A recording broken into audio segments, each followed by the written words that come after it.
Check it out right now. We are in Brickell, Miami. Quick look at the city. Man, it is beautiful, guys. I wish I could show you everything, but this is the pool right here. My bag. So, I'm standing here in Miami right now. I'm 21 years old. I charge $150 for a haircut and beard. And I'm in the works of one of the biggest mentorships and the biggest hairline product. But if you've been following me for a while, you know that originally your boy is from El Paso, baby, El Puro Chuco town. I love El Paso. I love going to the Chihuahuas games. I love going to Juarez to visit my family. You know, out in the streets eating some tacos sudados con la familia. That's what it's all about, man.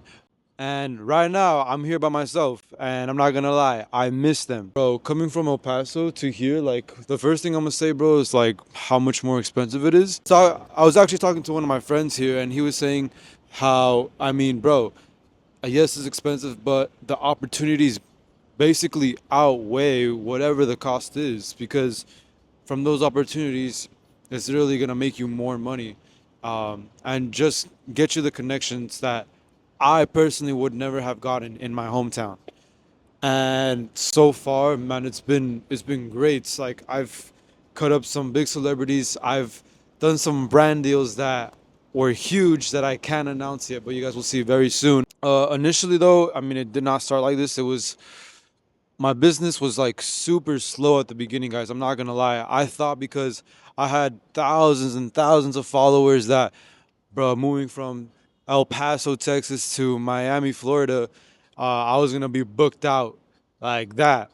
But that was not the case at all. Actually, um, it took me. Came here charging $100 a haircut, and then I realized that my bookings were like pretty empty. So I actually went down to $75 a haircut. And man, that was humbling. I'm not gonna lie. Like, my ego was definitely in the way. But if it wasn't for that, I wouldn't be able to acquire the clients and make the content that I did to get me back up. So I think it took me like 2 months to start getting booked up again, like crazy, and it led me to go up to 100 and now to 125. And to be honest with you, my ultimate goal, is realistically to get to either 150 or 200. I really don't know yet. I really don't know, but I don't want to settle at 125. The reason being is I still love cutting hair and I still want to cut hair, but I know as I continue growing, my time is going to be worth more. Therefore, I need to charge more. So that's why I justify that kind of price. So you guys probably might be curious as how to this kid came from El Paso, Texas, all the way to now living in these crazy skyscrapers here in Miami, Florida. When I was 13, 14 years old, that's when I picked up my very first clipper. I remember it so clearly. I bought my first kit on Amazon. I mean, for $100, the clippers were all right, but the scissors, crap, combs, whatever, whatever, whatever. Scissors like $20, like super shitty, right? Sorry, I'm trying to stop cursing, guys, but that's me practicing right there. So, anyways, yeah, started at 14. Remember, I told my dad, like, yo, dad, I just got this barber kit. Can I cut your hair? And my dad was like, ándale, mijo, pues, let's do it, mijo. I'm down for it, mijo. Like, you know what? What's the worst that could happen? He said, I remember so clearly, he was like, afterwards, it was a bad haircut, guys, and it wasn't even a fade. It was just something basic. And he was like, no puedes decir que no te amo, mijo. And he posted it on Facebook because the haircut was so bad. So he was saying that, like, I have to love him because he's probably the only dude that's going to do that for me. But he wasn't. So afterwards, I remember I started cutting my cousin's hair, my friends from school, middle school. I have this clear, vivid memory of me cutting one of my friends named Emilio, and I remember I started cutting his hair and I left him with a bunch of cuts all over his head. And it was the worst haircut I have ever done. And he started bleeding. He started bleeding so bad. I felt so bad. And he He went home at like at 10 p.m. the day before school because I took like 3 hours on that haircut, and I got so frustrated. Like, bro, I remember those days taking 3+ hours on one haircut. That didn't even come out good, bro. Like that was literally the worst of the worst. Like I was deep in the trenches during those moments. I was fighting demons. Now I'm fighting some different demons, but those were my demons at the time. But anyways, I remember he went next day at school. He pulled up, and all the kids were like, "Oh my god, bro! Like Emilio, you look cooked, bro." And I was like, "Shh." And honestly, I didn't feel that bad because like I knew it was my first time. Like, bro, you can't judge me, but it was bad. Fast forward when COVID happened, man, nobody was getting haircuts. That's when I took it serious, and I was like, yo, I actually want to do this, and I started giving the same like three, four friends, cousins haircuts, and little by little, I started getting better, and I was like, you know what? My fades are actually not that bad. And I actually invested into a barber academy. I invested into the Vic Blends Barber Academy at the time. Shout out Vic Blends.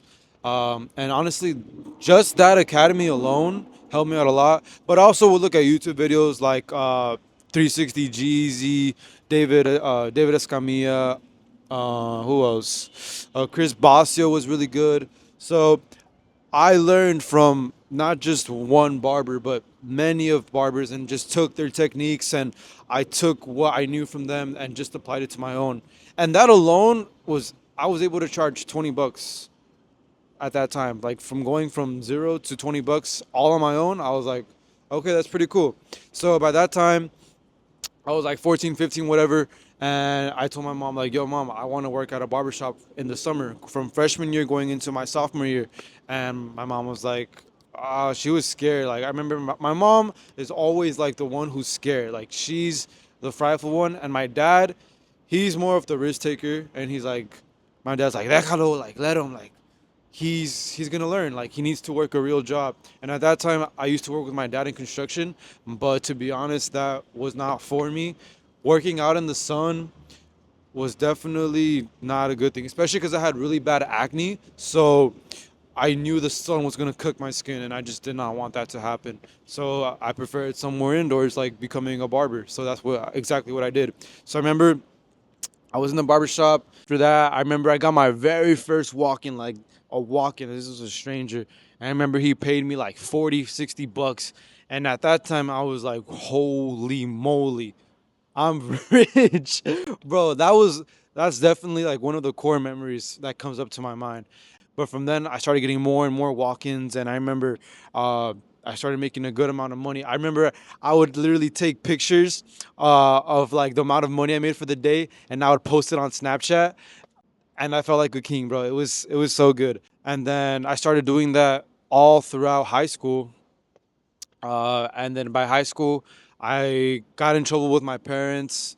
They caught me with weed. The consequence for me catching me with weed was not letting me work. So they didn't let me work. I had to work with my dad for a couple months. And then since then, they didn't let me work in a barbershop because the barbershop just wasn't like I guess the best environment as far as like becoming the best version of yourself. I mean, that's where I started smoking weed. I started drinking. So my parents were like, you know what? We caught you smoking weed. You're gonna work with your dad, and then afterwards, you're gonna go back home to your garage, and you can't work at a barbershop anymore. And I was like, I was so sad. But I mean, I didn't let that tear me down. So from there, I just started running it up in the barbershop. And then by that time, I graduated high school. I remember I was like charging $40 at the time in high school, and that was like expensive for like a high school barber, right? So afterwards, that's when I started taking content really serious. I found a mentor, and I invested $7,000 right out of high school into that mentor. Literally all the money I had from barbering, and I just dropped it like that. I remember when I invested into that mentor, I was so scared. I was so scared investing seven. When he told me, he was like, "Yo, Diego, so you're a barber, right? And you want to get like 100 new clients every month, and you want to raise your prices, and you want to become that barber. You want to become the best known in your city. It's gonna be just a one-time payment of 7K." And well, before he set the price, I was like so down. I was like, all right, let's do it, you know. And then he set the price, and he said 7K, and I was like, and the worst part was that my mom overheard, and she was like, "Miko, no, don't do it, Miko. You're gonna get scammed, Miko. No, Miko, it's not safe." And I was like, I was listening to my mom, and then I was listening to the closer, right? And I was like, you know what? My gut told me, let's just do it. Let's just risk it. So I did it behind my mom's back, and she didn't know for like 2 days. And when she found out, she was like, "All right, well, you better pay attention to what they tell you." And I did. I started posting every single day. I started going to, the weekly meetings, getting their feedback, and it brought me literally to the person I was. And I literally invested to that program twice. I invested in like a couple. I invested like a couple. I invested a couple $1,000s into, my actual skill set. I traveled to Canada. I went to like a Gradient Academy. Shout out Thaddeus. And now I just paid 10K into another mentor who's gonna help me build the world's best men's hair like product for straight hair, specifically. Wavy hair too, but your boys got straight hair. I gotta tailor to my people because I know how to solve this problem. So I invested into that mentor, and he definitely did help me. And over time, back in El Paso, I was basically the most expensive barber in my city, and also probably one of the youngest. So that was by 19, and at 20, I bought my very first. And at 20 years old, I bought my dream car, a Corvette C8, and I still have it with me here in Miami.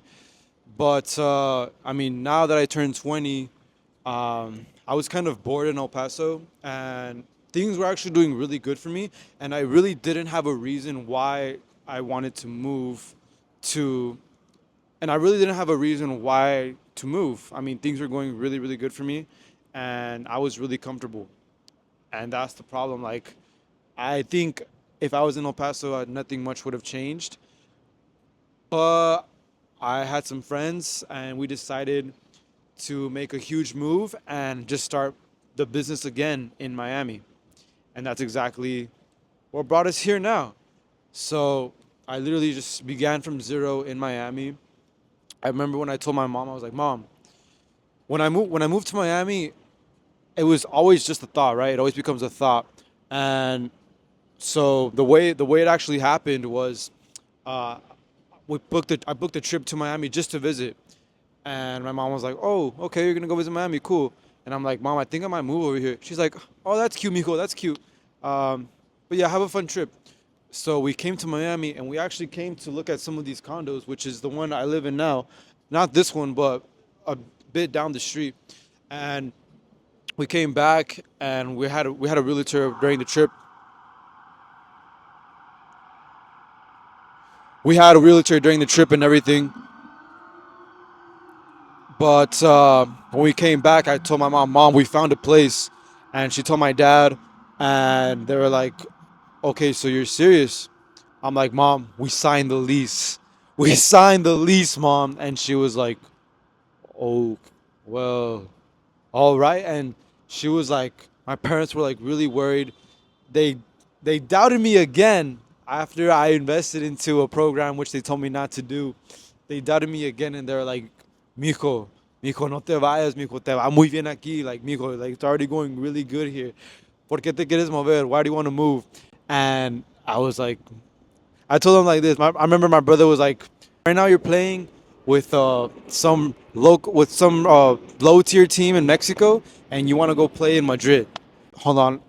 So the gym's about to close, so I'm gonna continue this story afterwards. So I'm walking back now. So this is the walk back from the gym. Man, there's so many supercars out here. It's insane. All right, guys. So we are back. Quick room apartment. We got the view in the back. The key theme of what really brought me here was having faith. And I don't know if you guys read books, but